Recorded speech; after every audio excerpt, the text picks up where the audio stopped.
Hey guys, welcome back to another edition of Some of My Jokes Don't Land. This is the 9th episode of season 2. Can't believe we have come so far. Like, I always think, like, how come it has happened so much in a year? I can't even think about it. But yeah, first of all, I think I'm tired of saying sorry now. But yeah, I'm sorry that this is not regular as I expected it to be. I don't know even when this is coming out, because I think it is going to be coming out on the 31st, I hope. And along with this is also coming the 10th episode, because I had promised myself that I would finish season 2 before the year ends. And sadly, I went on a vacation. It was not sad at all. It was really nice. But I went to my uncle's place. It was great. I had lots of fun and ate good food. Yeah. And so I thought that I could take a break from this podcast for 2 weeks or 1 week. But anyway, it doesn't matter at all because I'm back. And first of all, there's a funny thing that I've observed actually. Over the whole lockdown, as I have made episodes, the first season was only audio. So it didn't look like anything because it wasn't on video, and the second season was on video as well, and it has become a constant, like it's a journey of how fat I have become. I have noticed that is one of the greatest achievements of this podcast, apart from it being awesome. And today's episode is actually quite interesting because it's again about films, guys. Yes, I think films is something I'll not stop talking about. And in the first season I had done an episode on directors that I love, and I had promised that I would make an episode on Indian directors only. Indian specific, not Bollywood, not regional or anything, whole of India. These are the directors that I've enjoyed over the time, and I appreciate some of their things that I have taken from them as well, like as part of the teachings, and few things that are great. And fun fact, I'm shooting this I think on the 29th. It's night, it's actually morning, 1 a.m. and around, and I had made the list of everything around 2-3 weeks ago. The 10th episode also drops along with this one, and that's about a few of my favorite Hindi films of all time, Indian films actually. And that also I'm shooting simultaneously, because obviously I'm talking about directors, I will have to talk about their films. So why not make a combined thing or shoot it in the same day? So first of all, I would like to say to anybody who has stayed so far, who has listened to this podcast anywhere on audio or video, thanks for the support, thanks for the love. Also, I know where is the white t-shirt, what is this grey hoodie. First of all, it says nobody likes me, and it's a fuck you sign to everybody, so fuck you. And this black thing, this black mic is covering the fuck you, which is the best thing needed. And so fuck you to all the haters or something. I don't know what people say, but yeah. And it's too cold, man. It's December 29th. The year is going to get over, and it's cold as hell in Kolkata, in West Bengal specifically. And there's no alternative. My door is open.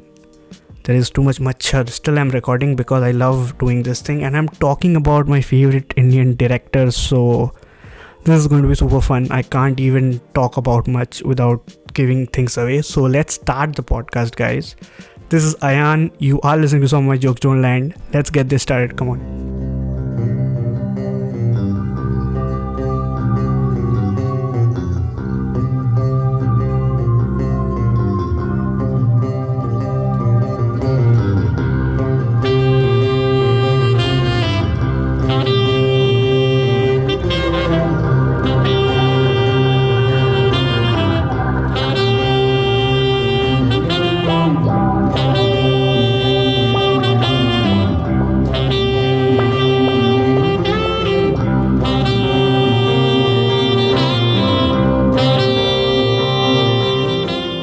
Hey guys, welcome back. Thanks for staying. I'll be jumping into the episode straight on without any delay, because this is going to be a super fun episode, and I'm also going to shoot another episode after this, so I need to quick things up. But straight away, this is going to be a list, and they're not in any order. This is the same way I've done the previous lists of things that I've spoken about, and they're in no order, and they are comprised of directors from all over the world. I think you can already pick up that this guy, I don't know who this is, is going to be on the list. So let's get it started. First of all, first name. Okay, disclaimer. I'm going to use my phone here and there to check the discography or filmography, as they say, of the entire things, and I'll be suggesting few names and few music things that I like. So this episode is not going to have any music or film recommendation, because come on, I'm giving 10 directors, check their work, the music is awesome. If somebody's music is something that I specifically like, I'll be telling you please go and listen to this soundtrack or something else, so don't have to worry about it. Recommendation will be 100%. This is much more of a recommendation podcast and therapy sessions than actual information. I'm aware of that. So first of all, let's dive into it. First name is the master Mani Ratnam.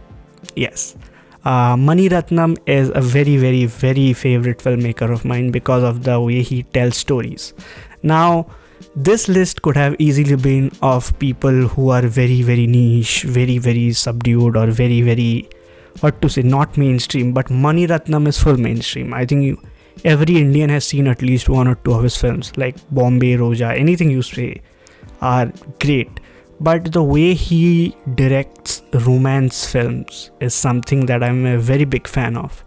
And soundtracks play a very vital role, because first of all, South Indian movies are anyway great in soundtrack. Like, I think few of my favorite movie soundtracks come from South Indian films, and this is considering world cinema, I am saying, because the complexity of the music along with the scene is complexity in the music is generally complex, but the way it flows with the scene in Mani Ratnam films is just amazing.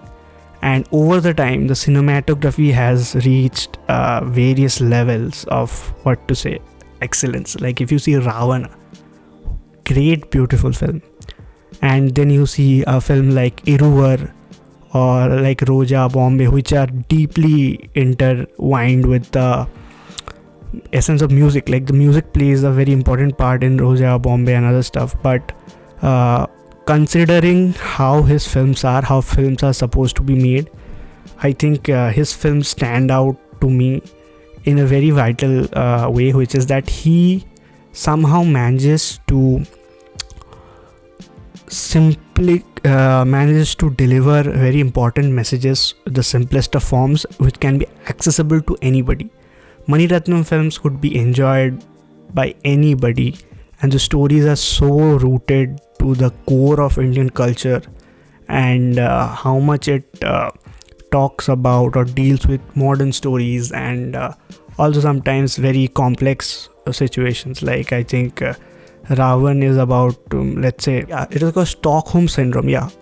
This is very complex. This is a very complex subject to talk about. There have been very few films about this, but that's the beauty of him. He takes very big subjects and he talks about them, and there is a certain flow to his films which I really admire. Many of his films have been converted into Hindi language for accessibility.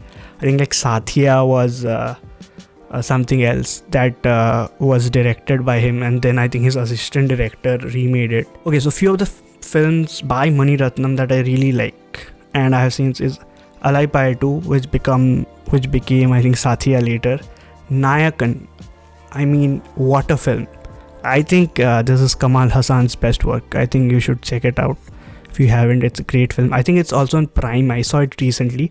By the way, I actually was on a spree of watching Hindi and Bollywood and Bengali and South Indian cinemas for like the past 15 days. That was a majority of my time because I wanted to make this episode, so I didn't want to not see few films that I want to talk about.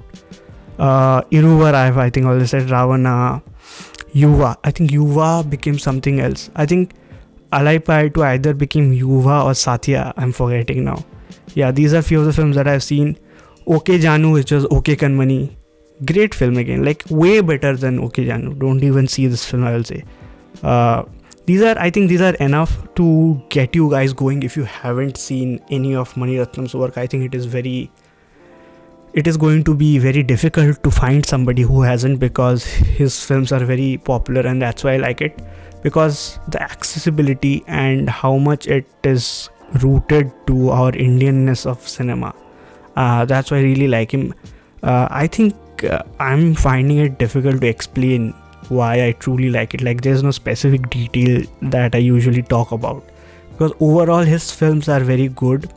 Like, the vibe of the entire films are generally very uplifting, and sometimes also like positive and good. And also the way they are shot, the stories, they might look very simple on the surface, but they are actually quite complex, and they're most of the times very well written, well directed, and well told. And I think there's nothing more to tell about that. So that's it. That is one of my recommendations. That is actually my first recommendation. They're in no order, so it's not a ranking 1, 2, 3. First recommendation was Mani Ratnam. Also, I've written this list like 15-16 days ago, and I had forgotten what names I jotted down. It will be surprising for me also to recall the reasons why I'm doing it, so I'll be finding it a bit difficult, but don't worry, we'll get through it together, don't worry. Okay, the second name on my list, as I'm seeing through the peripheral vision of my eyes, is Anurag Kashyap. Anurag Kashyap's career blossomed right when I started deep diving into films, and by blossoming of career I mean releasing of Gangs of Wasseypur. Now, surely I think anybody will deny that he has taken the gangster genre and delivered its seed, as they say. Not seed, actually. Delivered its version for the Indian cinemas, which is Gangs of Wasseypur, and I think it is the best work that he has done. Also, best work he has done in the sense that best in the gangster thing. I think even before that we had Yuva and Shiva. Not Yuva. We had Satya and Shiva, and I'll be talking about them and other stuff. But this one, first of all, is we had Satya. Yeah, Satya was great. Yeah. But before going to that, let me tell you why I enjoy his work so much. First of all, few of his scenes, if you directly compare Wasseypur, let's talk about Wasseypur, is very much derivative from world cinema, in the sense that you can clearly see that he is inspired from this, but it's very difficult. It's very difficult to take inspiration and then bringing it down to a level where everybody can understand it. And by bringing it down, in the sense, I'm not like lowering the level of quality, I'm saying making it accessible to the general public. There are few shots, there are few scenes which are like really, really good and will only work in the Indian context, in Wasseypur itself. And also the music was brilliant. Like, the generational transition of the music is one of the key reasons why the film works, according to me. But moving on from Gangs of Wasseypur, all of his stuff is very ambitious and it was always very different. He always has that angst of being someone who is out of the industry and he has to prove a point. Slowly his work is transitioning into something else. Like, he recently made, he didn't make it, he was starred in AK vs AK, which was a very obnoxious concept on paper, but it was very, very well made. Vikramaditya Motwane will quickly become a director who will be on this list in like 5 years. I'm very sure. I don't think I've hated anything he has made, but sadly he's not on this list because I had to choose one former director from those things, but he will be. But talking about him, Anurag Kashyap gives you that rawness, that realistic thing that was being sucked out of Indian cinema for a very long time. And like I said, the moment I started watching films, his films were most accessible because they coincided with the time frame, and I deeply enjoyed all of his work. Black Friday is great. Like, I can't even say, if the first time I saw it, I was like, how can they make films like this? Like, I had not seen anything like this in Hindi before. Same goes with No Smoking. No Smoking is like those films that you will have to see a video on the internet to understand. And I don't know, No Smoking was very difficult to understand for me, given when I saw it, and then I saw it again like 2 years ago, and it was quite the same feeling. I had to see a video, and then you see that all the things he's trying to cope with, all the rejections and stuff, and how he has delivered all of them in that film. It's very amazing. Obviously he had that flop with, I think it's not a flop, it's something that didn't work with, I think, Bombay Velvet. But apart from that also, everything that he has done so far is always very ambitious, and it always shines apart. Also the projects he funds and produces, in the sense that he produced Amis later, after it was obviously released. He liked it. So he is somebody who appreciates goodness, and for those reasons I really like him. And Anurag Kashyap is in this list for that reason only, is that his work is something which was very inspirational for me when I started watching films. This might be because of the time frame of his work life and me being mature, but apart from that also, just for Wasepur along, I think he should be featuring on this list, because according to me, I think especially Wasepur 2 is probably one of my most favorite Indian films of the last 10 years, and I don't think it's a very controversial opinion. I think most people have this, and that's why for this episode I have chosen people who are very mainstream, but they need to be appreciated more according to me. And these are the reasons, because of him redefining this genre that I'm really fond of. I have put him on the list. You know what, I'm not going to give excuse or not going to give judgments or opinions on why I have put them on the list. These are basically directors I enjoy watching, and I watch their films just because their name is on it. I saw Amis because he produced it, and then I'm like, fucking what is this? Amis was great. Yeah, check Amis out if you haven't. Yeah, so that was the reason he was here.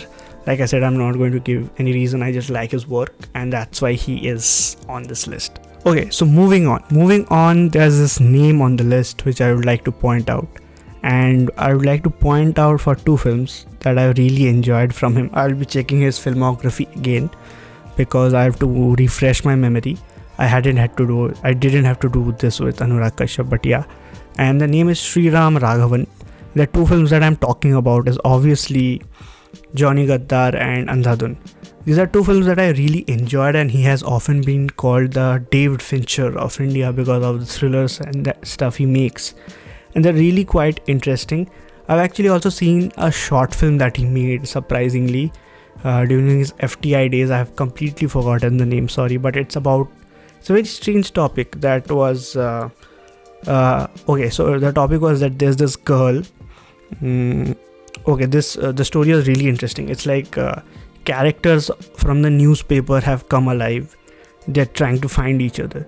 So there's this guy who plays, I think, cricket. He was in the front page, and there's this girl in the last page. And this guy makes a journey through the newspaper to reach that girl. It was very interesting. It was full in black and white. I remember watching it on YouTube. Please Google, I think you'll find in his filmography, or let me just check his filmography, and then we'll discuss about it. Yes guys, I've found the film. It's known as the 8th Column Affair, and I was wrong on many things. The guy was an athlete, and he falls in love with a tennis player who was in different corners of the page, and it was really interesting. You'll find it on YouTube. Few of his other films are Agent Vinod, which I did like. I think it was his weakest.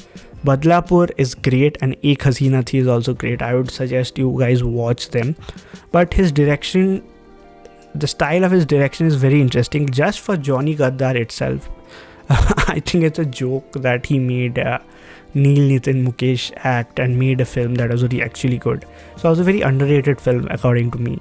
And his work is something that I have really enjoyed because of that. Especially Andhadhun was very, very, very interesting of how the choices he made specifically at times to deal few of the moments where the story was going in a way I really enjoyed, and that's why I've put him on this list. Because again, I think these suggestions won't be this if it was somebody who was a bit younger or a bit older than me. I think the age at which I started watching films and I got interested, these are the directors I was watching, so that's why these names appear here.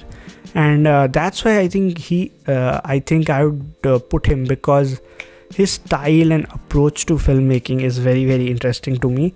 The way he, like, first of all, the concepts that he makes. Let's take Andhadhun, like blind piano player who pretends to be blind and then has to fake his blindness and then be actually blind by the end of it, or not, nobody knows.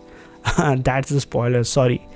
It's very, very interesting, and just because he took that story and made it believable. First of all, Indian audience is the most reluctant audience, I think, because even if they don't understand 0.5 seconds of a film, they'll complain.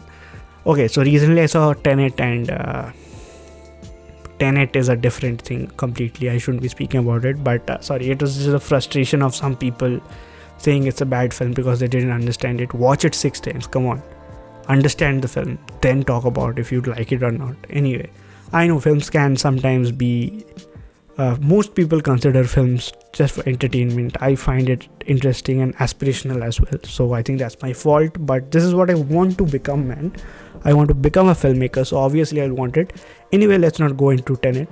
I think similar things happened with Sriram Raghavan. He wants to make good films. He also surprisingly made the first Raman Raghav, and that's why when I think it had Raghuveer Yadav as Raman Raghav, and it's a very difficult film to find actually. And that's why when Anurag Kashyap made Raman Raghav, he named it 2.0 because the first one was made by Sriram Raghavan. It's a fact that not many people know, and I'm pretty sure you will Google and try to find it, but I don't think you will find, because I haven't found it yet, the first one. I think it is only available with him or in certain other people who have worked on the film, and it never got released. Anyway, that's the reason why Sriram Raghavan is on the list, because he's interesting, unique and fun. I think that's the explanation. I think explanation should end there. Yeah, that's it. Okay guys, moving on, I have Vishal Bhardwaj, and Vishal Bhardwaj is very, very interesting.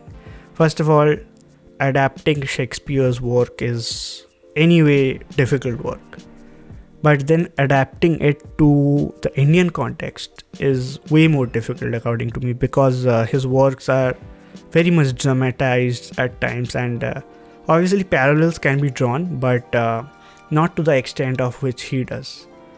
And what should I tell about him that has already not been spoken about? I think Maqbool, Omkara, Haider. These are 3 of my favorite films from him. And apart from that also, the other films that he made like Kamine and all, they are also great, but I'll be only talking about like in context of these 3 films and why I enjoyed his work so much. First of all, he's also a very brilliant music composer, and that is something that not many people know. Fun fact again, he made our childhood because he composed Jungle Jungle Pata Chala Hai Chaddi Pehan Ke Phool Khila Hai. That is a part of my childhood, and I think because of that also I should be saying that he is one of my favorite directors. Music director, but in that context, but overall directors as well.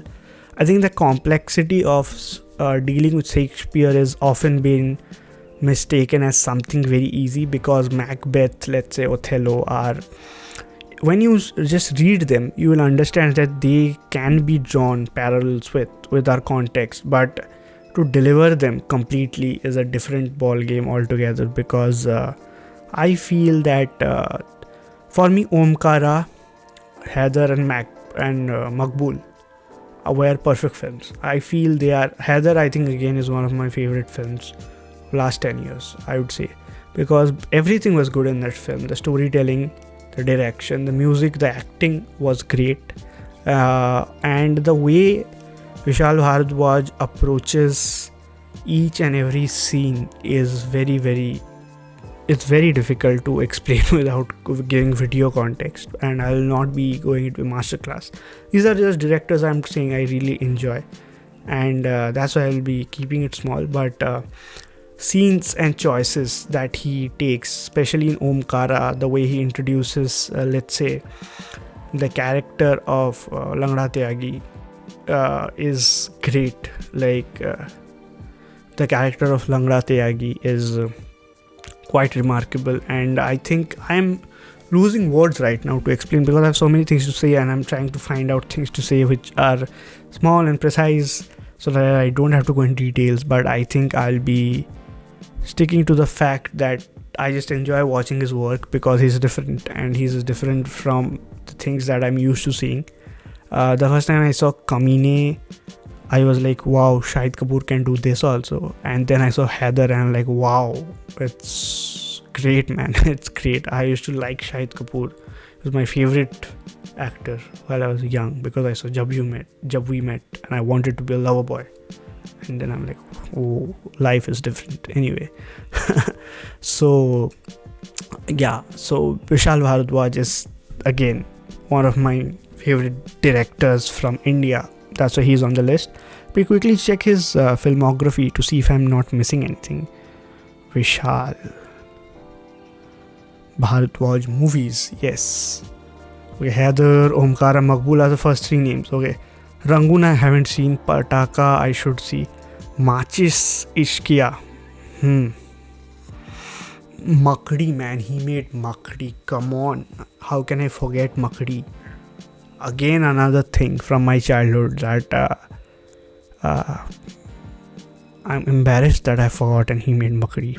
Talwar, Blue Umbrella. I've forgotten a lot. Did he make Chachi Jaz Sobis? What the... No, he was music director. I was not wrong in that. Yes, Kamal Hassan made it, yeah.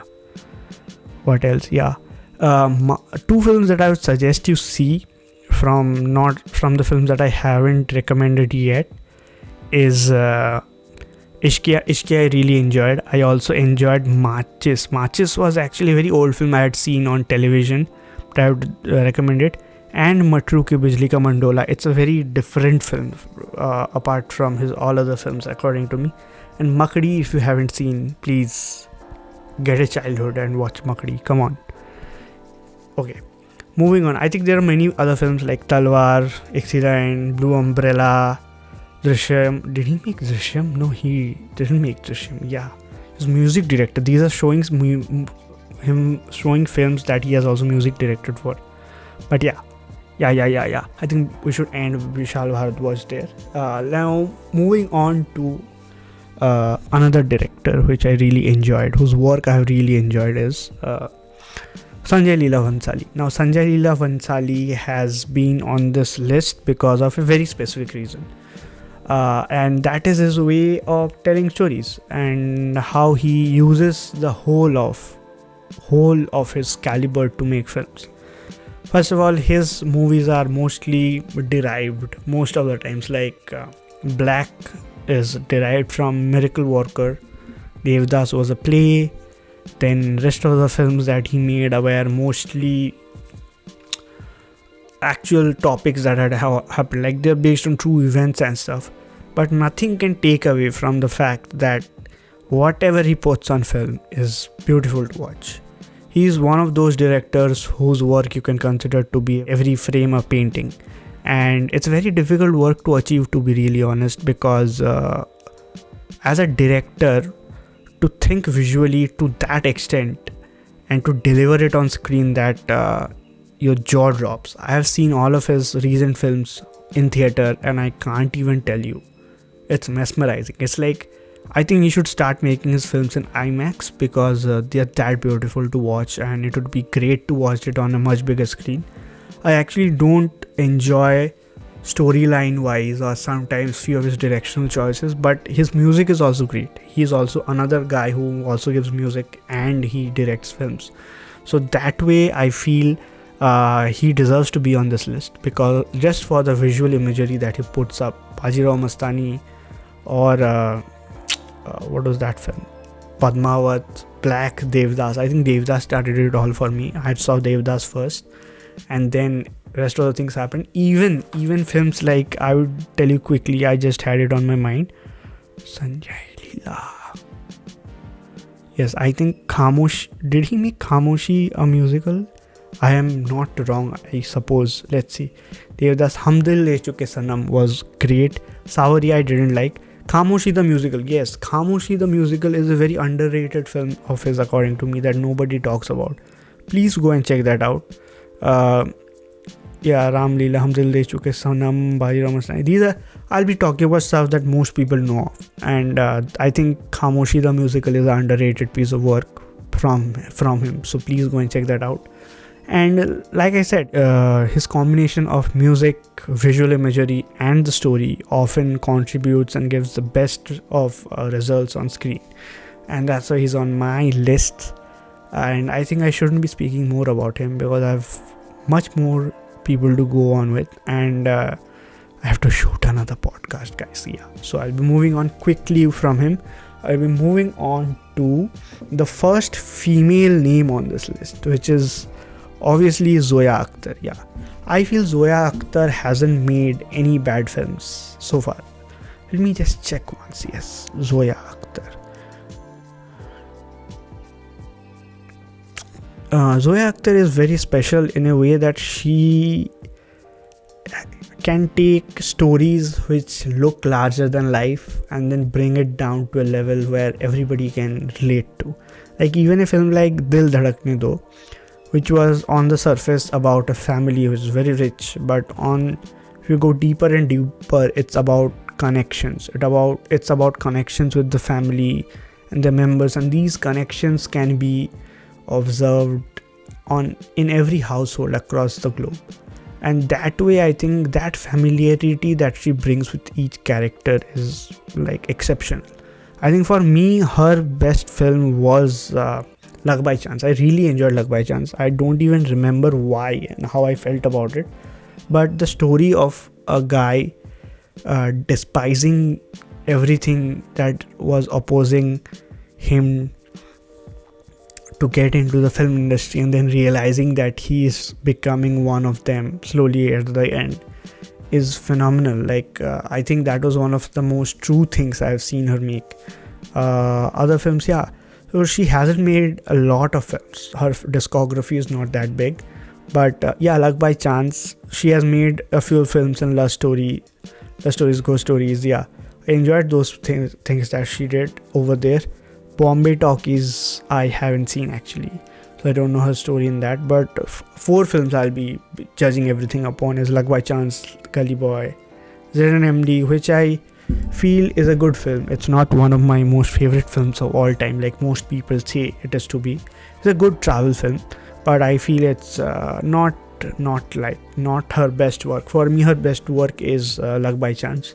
And also like 2 of the films are very big cast films with multiple stars, and the way she has handled them, and each of the characters speak truth, and her work is obviously borderline mainstream. Her work is very mainstream actually. Her work is very mainstream, but she keeps the stories real and grounded, and I think that helps with it. Even if she's making stories about big and larger things, and still she's finding actual connections with the audience, and that is really interesting. Her work with her cinematographer is exceptional, especially in Gully Boy. I really enjoyed Gully Boy, and the music in Gully Boy was like, come on, it was exceptional. So her choices that way, even if she's deriving things from like 8 Mile and Rhythm and Flow and other stuff, but still her originality to keep it grounded to a context so that it can be understood by the Indian audience is great. Like even if you are deriving something from somewhere, it's good if you can show a sense of authenticity by applying a few things, and I think that is something I admire. And rest of the films I think are exceptional. I won't even go into depth, but yeah, that's why Zoya Akhtar is great. I think I remember I was going to mention a few key things about each of the directors, but I knew that if I did this, I'd be staying here all night, and I don't have time for that. So these are recommendations that I'm going to give. I have reached the 6th name that I said is Zoya Akhtar. Moving on is a director which I'm sure not many of you have heard. His name is Srijit Mukherji. Srijit Mukherji is a Bengali director. And to be really honest, I haven't seen any of his work in the last 3 years. So everything that I'm going to say is 3-4 years old. Yeah. So please forgive me for that. But he works in the Bengali film industry. He's also made a film in Bollywood, which was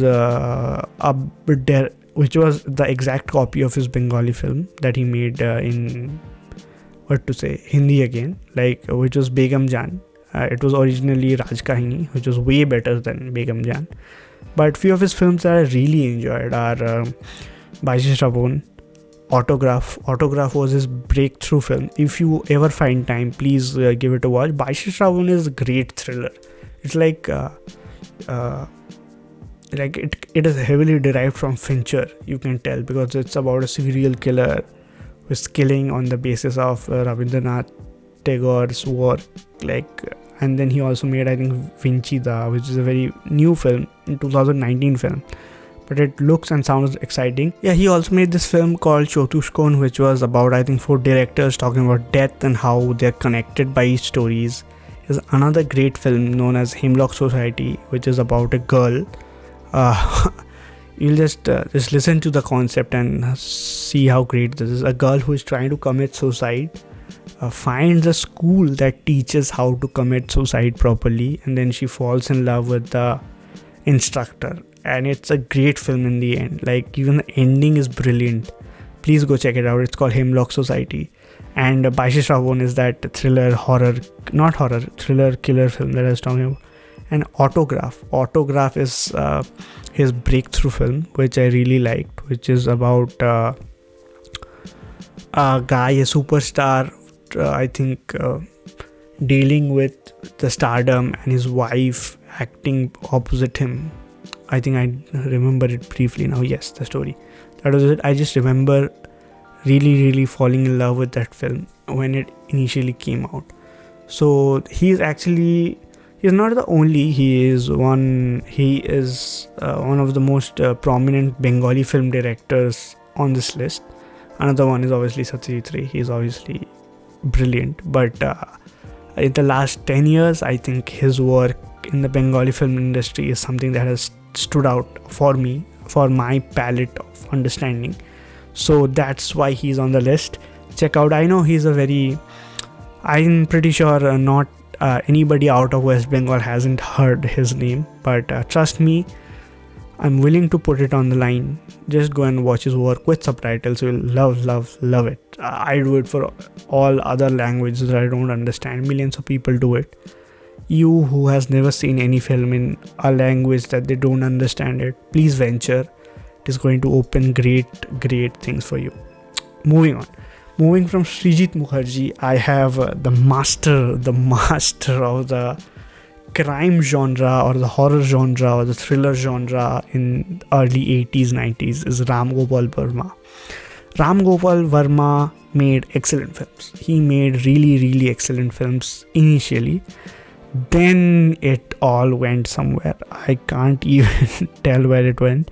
His last film trailer that I saw was, I think, it had Mia Malkova in it running through the desert. I don't even want to see what it was called, but it was just something else. I don't know where he has gone now.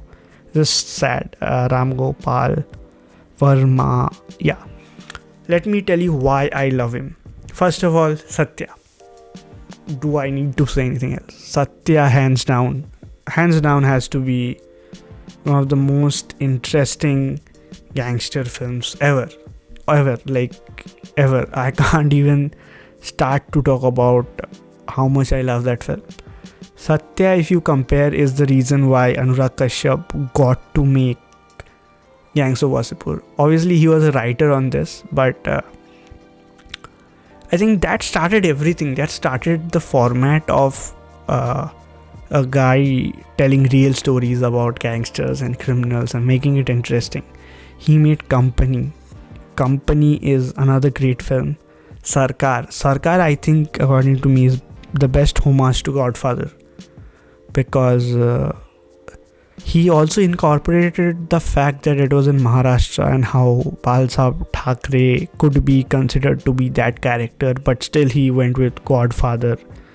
It was just great. He also made some great thriller.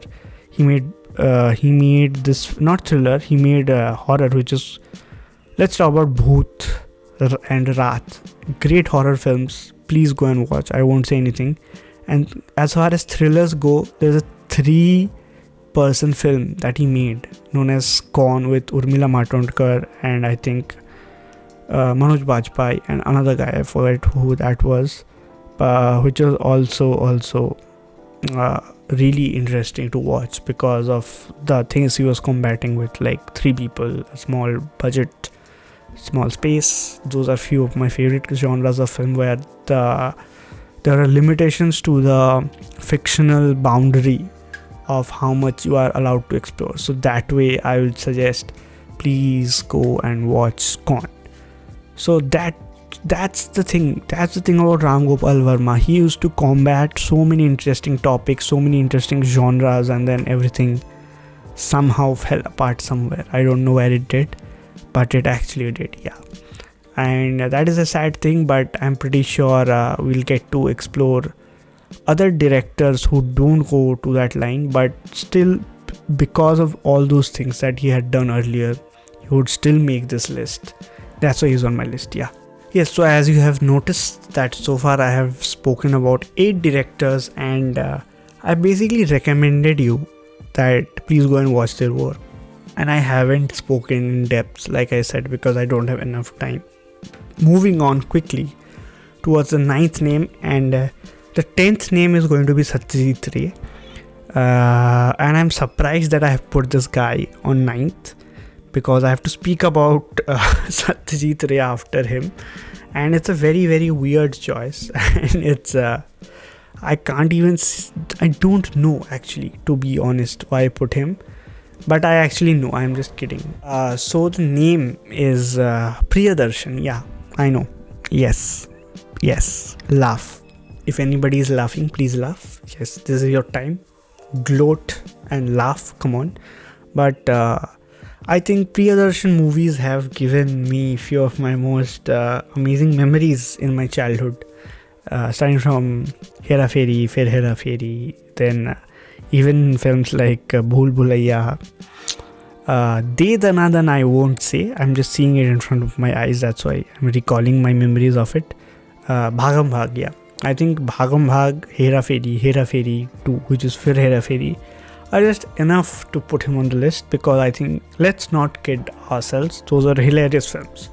Obviously they work because of the cast and all, but the stories were probably derivative from some other film or somewhere else, but the whole combination of things worked brilliantly, and they are hilarious films. So that's why I'm putting him on this list, because they are really fun to watch. And like I said, completely everybody on this list is based upon my likeness of them, and not because of the technical abilities or something. We might make a separate list for best technical directors of all time, or best dash directors of all time. This is a list of my favorite Indian directors of all time, and I'm pretty sure there are hundreds of more people to tell and talk about. But yes, Priyadarshan makes my list because I like his work. I really enjoyed his work in my childhood, and I think this is me, Ayan, a film lover, is speaking, and not a director. Yeah, because from point of directions, I'm pretty sure there are 11 million more better directors. But when it comes to delivering a good film, I think he does it. He has made Dhol. He has made Malamal Weekly, of course, Hangama, Chup Chup Ke. See, these are films that I used to remember dialogues of as a child because they're so funny. Obviously, you later realize they're basically ripped off from any other film, or the dialogues are taken from somewhere else. But when you watch them, you enjoyed them, and that is why he's on my list, and I don't know what to say. Yeah. Okay. Moving on to somebody just as good as Priyadarshan, just barely cuts the list, is Satyajit Ray. Yeah. I'm joking, guys. Yeah. Satyajit Ray is on this list because it's not a cliche that I'm a Bengali guy recommending Satyajit Ray. Come on. It's because of what his work means to Indian cinema, and what his work means to everybody all over the world. I think he has given Asia a voice in that way. I think him and Kurosawa have given Asia a voice in front of the globe, and I think we shouldn't forget his contributions. And the fact that I saw few of his films recently and they made sense to me, even though they were made like in 1950 or something, still I connected with them, and still they hold par with few of modern films. Modern films are shit, come on. Don't watch modern films, modern Bollywood films, to be really honest. Most of them are shit, few of them are trying to do good work. Anyway, let's not bring that demon out. Yeah. So if you see any of his work, I would suggest, if you don't want to watch Apu trilogy, watch films like Shatranj Ke Khiladi or Nayak, which is actually Nayak. Don't see Anil Kapoor in mud in an underwear Nayak. Great film again, but not Satyajit Ray. Yeah. Watch Aurunit Din Ratri. Aurunit Din Ratri is by him. Watch Charulata. Is it by him? Do I really have to Google his filmography now? Satyajit Ray. Do I really have to do it? Yes, I think I have to do it because I want to be right. Yes, of course Charulata is done by him. Of course Devi. Of course Aurunit Din Ratri has been done by him. Why am I doubting myself? Nayak the hero, Aguntak. Yeah, Mohan Agur, okay. Jalsa Kaur, again, great film. But I feel, first of all, Apu trilogy, best Indian trilogy, best Indian series of films according to me. Even better than Dhoom series, to be really honest. Kidding, guys. And few people don't know that he was a great fiction writer as well. He made the best detective you will read in India. It's Feluda. I like him more than Byomkesh Bakshi because Byomkesh Bakshi is very it's for more adult people and I'm a child, and Feluda was great, man. Come on, he wrote them and then he directed it. They're standalone good books, but he directed and made greater films from them, which is like, come on, like how good you have to be to write a book, then make as good a film. It's same guy. It's not George R.R. Martin and that D&D fuckers making Game of Thrones into that thing. It's one guy writing the book, one guy, same guy making the films, just as good. So watch these things. Watch Shonar Kella, watch Joy Baba Felunath. Whatever you do, man, watch Feluda. Hirok Raja Deshe is a kid story. It's a story about a guy, two guys, one drummer, one it's not Feluda series, different series now. He has multiple series which are just as good. Hirok Raja Deshe is a Gopi Gain Baga Bain story. The two people. Gopi Gain means a singer, Bain is a drum player. And they're granted wish by the king of ghosts that are really interesting wishes, that they can travel anywhere. Whenever the guy sings, everybody stops around them, and they get unlimited food. These are kids movies, but just as good. Come on, if you haven't seen a Satyajit Ray film in 2020, please watch it. Start with a film called 2, which is on the Oscars YouTube channel.